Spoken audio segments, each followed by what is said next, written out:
heightened alert amid increasing fears of anti-Semitic attacks. Well, in North London now is Richard Ferrer, who's editor of the Jewish News. Richard Ferrer, thanks so much for talking to us. How much concern would you say there is amongst Jewish people in this country? The threat level in this country does not compare. The clip you've been showing this morning from Paris shows a community under siege, a community in which thousands of people seem to be prepared to leave the country of their birth to flee Islamists who seem intent on their destruction. That level has not been witnessed in this country. Muslims and Jews in this country have far greater and cordial relations. So luckily the threat level does not compare. Well, yes, and in France, I think even ahead of these attacks, anti-Semitic attacks were recorded as nearly doubling in the first 7 months of last year compared to the year before. Has there been any sense of rising anti-Semitism in this country, or again, is it a different experience? Well, there was a record amount of anti-Semitic attacks in this country last year based around Gaza and the situation we had in the Middle East. That's tempered out. Things have calmed down slightly. There was a survey that was issued this week that suggests that up to 1 in 4 British Jews have thought about leaving the country at some point. That is not figures that tally with me. That is not a figure that I recognise in my day-to-day experience. The Jewish community in this country is incredibly well embedded. It's very, very assimilated. They are part and parcel of British society.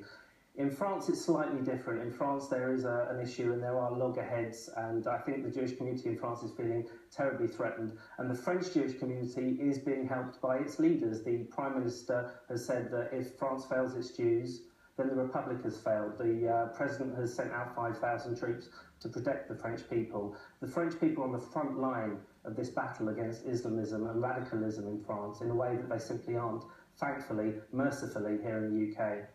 Well, yes, the French government as well has also stepped up security, as we know, outside synagogues and Jewish schools, as well as mosques. And in this country as well, according to Britain's top counter-terror officer, he's talked about police patrols of Jewish communities in the UK also being stepped up. Is that something that you welcome?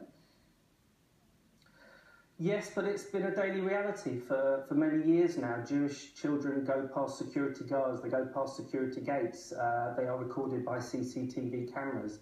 That is the daily reality. The Prime Minister, the Home Secretary and William Hague have all spent time this week reassuring the Jewish community that they will be as safe as they possibly can on their watch. But when we see things like the stuff that was happening in France last week, it's chilling. It's chilling for simply the reasons of motive of these lunatics. If you can get your head around the motive of the killers of the Charlie Hebdo cartoonists, the barbarous, murderous, insane motive they had was that they saw their prophet being blasphemed against. Now, you can get your head around something like that, no matter how repugnant it is. The only reason those 4 shoppers were killed in that shop last Friday was because they were Jews, and that's something that sends a shiver down the spine of me and every Jew.